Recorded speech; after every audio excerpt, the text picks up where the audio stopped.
ससुराल में भाभी आई हैं। होती है ज्योति भवन से, जहाँ सिर्फ और सिर्फ ज्योति का राज चलता था। और चलता भी क्यों ना, तेरे पैदा होने के बाद ही बना है ये घर। तू तो लक्ष्मी है हमारी, और तू ही नाराज हो जाएगी तो कैसे चलेगा। चल अब बता, कौन सी लड़की सही रहेगी तेरे भैया के लिए। मैं क्या बताऊं मम्मी, शादी तो भैया को करनी है। क्या बताऊं क्या, जैसे कि तेरी मर्जी के बिना मैं किसी लड़की को सिलेक्ट कर लूंगा। हाँ, ज्योति भवन में तो वही आएगी जो मेरी प्यारी बहना को भाएगी। और उन सभी लड़कियों में से ज्योति को पसंद आती है निधि की तस्वीर। सूरज का परिवार निधि से मिलता है और पहली ही बातचीत के बाद दोनों का रिश्ता पक्का हो जाता है। मानना पड़ेगा निधि, तेरी पार की नजर को दूसरी लड़की देखनी भी नहीं पड़ी। मैं ऐसे ही मेरी बेटी के हाथों को शुभ नहीं करता। ज्योति ने तो अपना काम कर दिया, पर अभी काम खत्म नहीं हुआ सुषमा जी। असली काम तो अभी बाकी है। बहू को चढ़ाने के लिए गहने लेने होंगे, लेन देन का सामान लेना होगा, वो सब देखना है आपको। है ना ज्योति, यही करेगी। अपने भाई की शादी तक तू ससुराल नहीं जा रही बेटा। मैं दामाद जी से बात कर लेती हूँ, वरना यहाँ सब कैसे निपटेगा। तभी दरवाजे से विक्रम आता है। अब भाई की शादी है तो उसकी इकलौती बहन को दौड़ भाग तो करनी ही पड़ेगी। अब फिक्र मत कीजिए माँ, साले साहब की शादी तक मैं यहीं आकर खा लिया करूंगा, तो ज्योति को मेरे खाने की टेंशन भी नहीं होगी। पर हाँ, शादी के दूसरे दिन अपनी बीवी को ले जाऊंगा, मैं पहले से कह देता हूँ। यूं तो ज्योति की शादी को साल भर होने को आ रहा था, पर आज भी वो अपने मायके में सबकी चहेती थी। उसके बिना उसके मायके में पत्ता भी नहीं हिल सकता था। अपनी नई बहू के गहने खरीदने के लिए सुषमा ज्योति को लेकर ज्वेलरी शॉप पर जाती है। इतने सारे गहने हैं यहाँ तो, है भगवान। आजकल के चलन का गहना तो मुझे समझ में नहीं आता। तू ही देख कर बेटा, अब जो करना है तुझे ही करना है। मैं तो काम कर करके पहले ही परेशान हो गई हूँ। पहले तू गहने देख, फिर तुझे सूरज की शेरवानी भी फाइनल करनी है। तभी ज्योति के फोन पर नरेंद्र का कॉल आता है।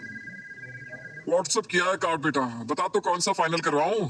जब तक तेरी मंजूरी नहीं होती शांति नहीं मिलती मुझे। और पूरे 1 महीने ज्योति ऐसी बिजी हो जाती है कि एक टांग पर खड़ी कभी किसी की मदद कर रही है तो कभी किसी की। और उसके बाद आ जाता है वो दिन जिसका सभी को इंतजार था। अपने भाई की शादी के फंक्शन में उसकी वरमाला की रस्म एंजॉय करती हुई ज्योति जोर जोर से शोर मचा रही थी कि तभी मोहल्ले की पड़ोसन रसगुल्ला खाते हुए ज्योति के जीवन में कड़वाहट घुलने आ जाती है। डाल दो भाभी वरमाला, मैं आपकी साइड ही हूँ, उछल के डाल दो। अरे वाह, बड़ी खुश हो ज्योति तुम। अपनी बर्बादी पर पहली बार किसी को इतना खुश होते देख रही हूँ। हाँ आंटी, मैं बहुत ज्यादा खुश हूँ। आफ्टर ऑल मेरे भाई की दुल्हनिया जो घर आ रही है, और पसंद भी तो मेरी है, तो खुश तो होना ही है। क्या बताऊँ मैं आपको आंटी जी, मेरी पसंद के बिना भैया शर्ट भी नहीं खरीदते। हाय रे ज्योति, यूं तो तू बिहार गई, पर दुनियादारी की समझ तुझमें अभी भी नहीं आई। शादी के बाद कौन भाई पूछता है बहन को। क्या आंटी जी, आप नहीं जानती क्या? मेरी शादी को 1 साल हो गया है, पर आज भी भैया मुझे अपनी पलकों पर बिठा के रखते हैं। जरा सी आ नहीं निकलती मेरी कि फौरन मेरे घर पहुंच जाते हैं। दिन में 10 बार तो मम्मी फोन कर देती है, क्या बनाया क्या नहीं। तू समझी नहीं बेटा, तब तक तेरी शादी हो रखी थी, पर सूरज तो कमा रहा था ना। अब उसके जीवन में निधि आ गई है, असली बदलाव तो अब देखने को मिलेगा बेटा। गीता के मुंह से ऐसी बातें सुनकर ज्योति को धक्का लगता है, और अगले ही पल उसे गीता की बात का प्रमाण भी मिलना शुरू हो जाता है। विदाई के वक्त ज्योति जैसे ही अपनी भाई की गाड़ी में बैठने जाती है, सूरज कहता है, अब निधि का लहंगा खुद ही इतना एरिया कवर कर लेगा। अरे कहाँ बैठेगी तू हमारे साथ? मैं कोई पागल थोड़ी ना भैया, मैं तो आगे बैठ रही थी। पर मेरी साली ने पहले ही कह दिया था कि वो आगे बैठेगी। अभी तो निधि अपने ससुराल पहुंची भी नहीं थी, और ज्योति को लेफ्ट आउट फील होना शुरू भी हो जाता है। वक्त फेरी की रस्म के बाद सभी थके हारे आराम कर रहे थे कि निधि हॉल में आकर सभी से कहती है, मैं चाय नाश्ता लगा दूं मम्मी जी? तो भी तो शादी की रस्मों में थक गई होगी ना बहू, जा आराम कर, हम बाहर से नाश्ता मंगवा लेते हैं। तो सुभाष की समोसे मंगवा लो ना मम्मी, 1 नंबर समोसे होते हैं उसके। अरे रुक जा बेटा, अपनी भाभी से तो पूछ ले, उन्हें क्या खाने का मन है। बता बेटा क्या खाएगी तू, वही मंगवाते हैं। कोई मैगी ला दे तो मैं मैगी बना दूं मम्मी जी। क्यों बेकार में तेल में सने हुए समोसे कचौड़ियां बाहर से लाना, और उससे तो शरीर ही खराब होगा। 2 मिनट लगेंगे, एक स्टोव पर चाय और दूसरे पर मैगी बना दूंगी। मैगी? अब पहले की तरह रहने से नहीं चलेगा सुषमा जी, बहू नए जमाने की है। अब हमें भी इन्हीं की पसंद से चलना होगा। जा बहू बना ले मैगी, हम भी तो खा कर देखे तेरे हाथ की मैगी। निधि किचन में जाकर सभी के लिए मैगी बनाकर लाती है। अरे वाह निधि, क्या मैगी बनाई है तूने? ज्योति, ये सुभाष के समोसे से तो लाख गुना अच्छा है, खाकर तो देख जरा। वाह बहू वाह, अब तो लगता है शाम के नाश्ते में मैगी ही खानी पड़ेगी। सच्ची इतनी अच्छी बनी है? फिर तो मैं भी खाकर देखती हूँ। निधि को साड़ी पहनने की आदत नहीं थी, इसलिए वो जैसे ही मैगी खाने के लिए फॉक उठाती है, उसका दुपट्टा मैगी की प्लेट पर गिर जाता है।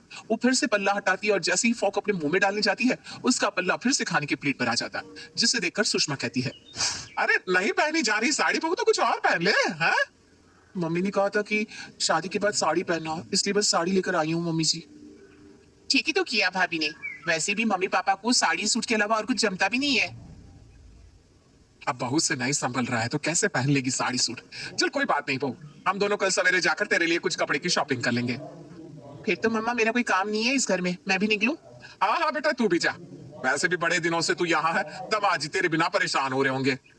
वाह मम्मी वाह, मैंने जाने की बात क्या बोली, तुम तो फौरन तैयार होगी। ये तक नहीं बोला कि निधि के लिए कपड़े तुम पसंद करती ना ज्योति। गीता आंटी ठीक ही कह रही थी, भाई की शादी हो जाने के बाद बहन का मायका उसका नहीं रह जाता। और नाराज होकर ज्योति अपने ससुराल चली जाती है। वो 2 दिन तक अपनी माँ को कॉल भी नहीं करती।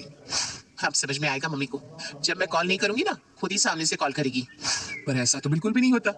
यहाँ से ज्योति अपनी माँ की कॉल नहीं करती तो 1 हफ्ते तक उसके मायके से कॉल भी नहीं आता। क्या बात है डार्लिंग, इस बार तो तुम बड़े दिनों तक अपने ससुराल में टिक गई, वरना हर 3 दिन के बाद एक बार अपने मायके जाए बिना तुम रहती नहीं थी। क्या हुआ, पत्नी के आते ही साले साहब बहन को भूल गए क्या? पागल हो क्या, ऐसा हो सकता है भला? कभी भी नहीं। वो मेरा घर है, जिस घर का नाम ही मेरे नाम पर हो वहाँ किसी और की कैसे चल सकती है। अभी मम्मी को कॉल करती हूँ, जरूर हर बार की तरह उन्होंने फोन इधर उधर रख दिया होगा। ये कहकर ज्योति अपनी माँ को कॉल लगाती है। और मम्मी नाश्ते में क्या बन रहा है? अब मुझे नाश्ते की क्या चिंता बेटा, निधि ने ही सब कुछ संभाल लिया है, मुझे रसोई में जाने ही नहीं देती। जरा वीडियो कॉल कर, मैं तुझे दिखाती हूँ।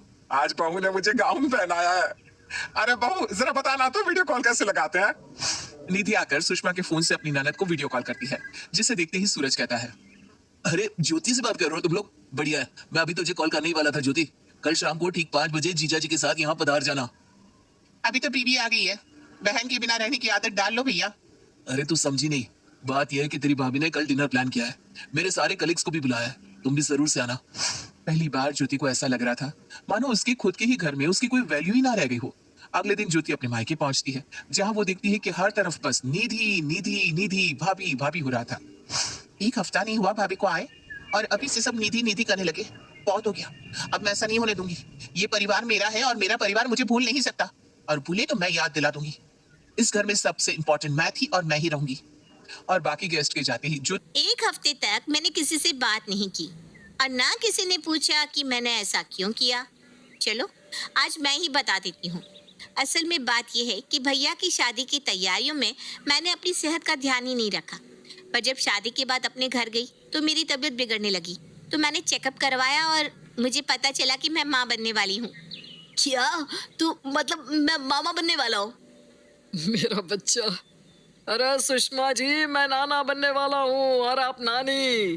अब आप बुढ़िया हो गई है, समझ लीजिए ओहदा बढ़ने वाला है आपका। इतनी बड़ी खुशी तूने हमें देने में इतनी देर क्यों लगा दी बेटा?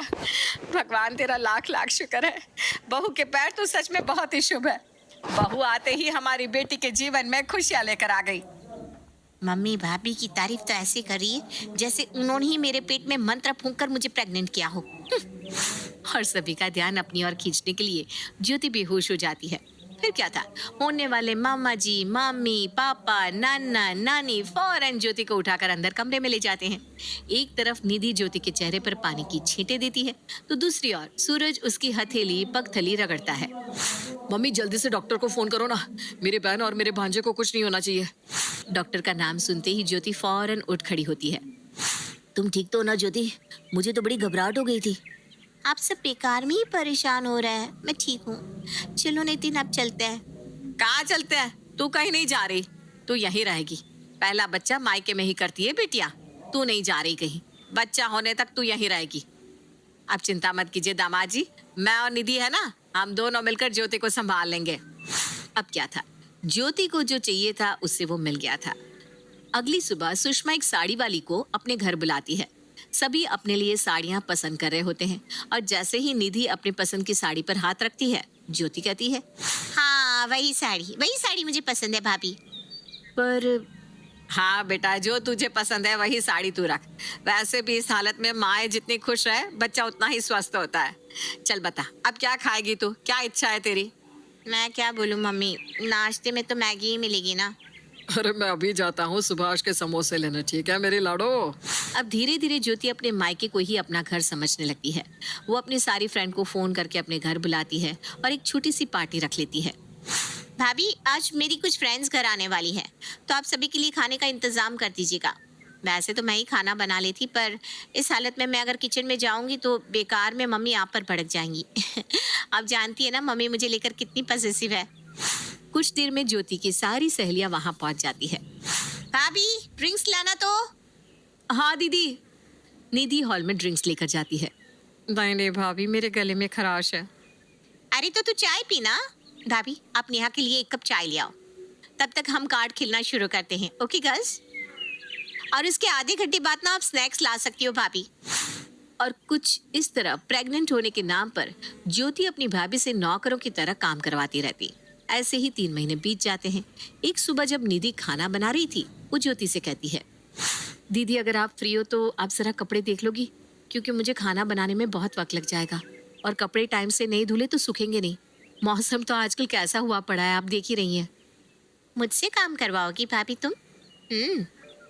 ऐसा तो मैं होने नहीं दूंगी।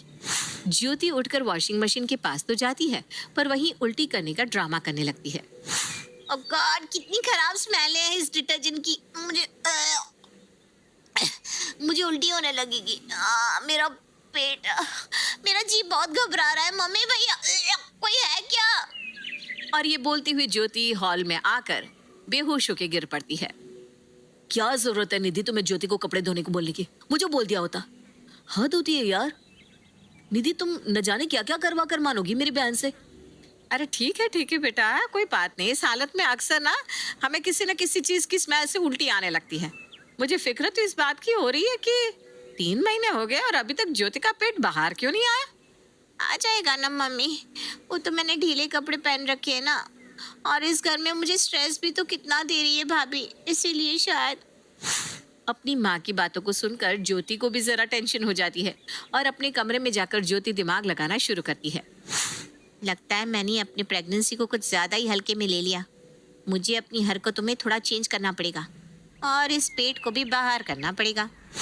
और यहाँ ज्योति एक छोटी सी गलती कर देती है। एक दिन पहले ही सुषमा ज्योति से उसके पेट के बारे में पूछती है और अगले ही दिन ज्योति अपने पेट में एक पिलो लगा लेती है, जिसे देखते ही सुषमा फट से सब समझ जाती है। अरे बेटा, एक दिन में तेरा पेट इतना ज्यादा बाहर आ गया है?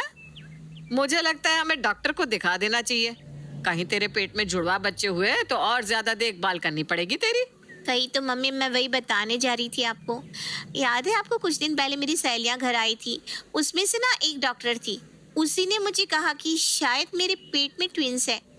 देखिए, मानना पड़ेगा आपकी पार की नजर को। अपनी बेटी की साड़ी के अंदर से तकिया निकालते हुए सुषमा कहती है, आ गई मेरी नाती बाहर। अब बता, शर्म नहीं आई तुझे इतना घटिया नाटक करते हुए? तुझे पता भी है तेरे होने वाले बच्चों की सलामती के लिए दामाद जी हर रोज मंदिर पैदल चलकर जाते हैं, हर शुक्रवार व्रत करते हैं। तेरे भाई ने तो अभी से अपने भांजी या भांजी के लिए पैसे जोड़ने शुरू कर दिए थे। कितने खुश थे तेरे पापा। सबका दिल तूने तोड़ दिया बेटा, सबका। पर क्यों किया तूने ऐसा? आप लोग, क्योंकि भाभी कहती है आप लोगों का बर्ताव मेरी तरफ बदल गया। एक पल में ही आप सबने मुझे पराया कर दिया। तो तू ऐसा करेगी? ये नहीं सोचा तूने कि तेरी भाभी अपना घर छोड़कर यहाँ आई है? अगर हम उसे कंफर्टेबल फील नहीं करवाएंगे तो इस घर में वो कैसे एडजस्ट करेगी? हाँ? तू हमारी बेटी है, हमारी बेटी ही रहती, पर हमारा ध्यान खींचने के लिए तूने जो किया उसके बाद तो तू मेरी आंखों के सामने से कभी क्या भी चली जा, वरना मैं तुझे कुछ बुरा बोल दूंगी। और तभी अचानक निधि को उल्टियां आने लगती है और सभी को पता चलता है कि निधि प्रेग्नेंट है। जिस जरिए का इस्तेमाल करके ज्योति सभी का ध्यान अपनी ओर खींचना चाह रही थी, वो उस पर ही उल्टा पड़ गया। रात को जब सूरज और नरेंद्र घर वापस आते हैं तो सुषमा उनसे कहती है, ज्योति का बच्चा नहीं रहा, पर भगवान ने हमें वो बच्चा हमारी बहू के जरिए दे दिया। बहू प्रेग्नेंट है। और इस तरह सुषमा और निधि ज्योति की इज्जत सभी के सामने बचा लेती है। और जैसे ही ज्योति को ये महसूस होता है कि वो बुआ बनने वाली है, वो अपने मन से सारे बैर भाव हटाकर अपनी भाभी को गले लगा लेती है।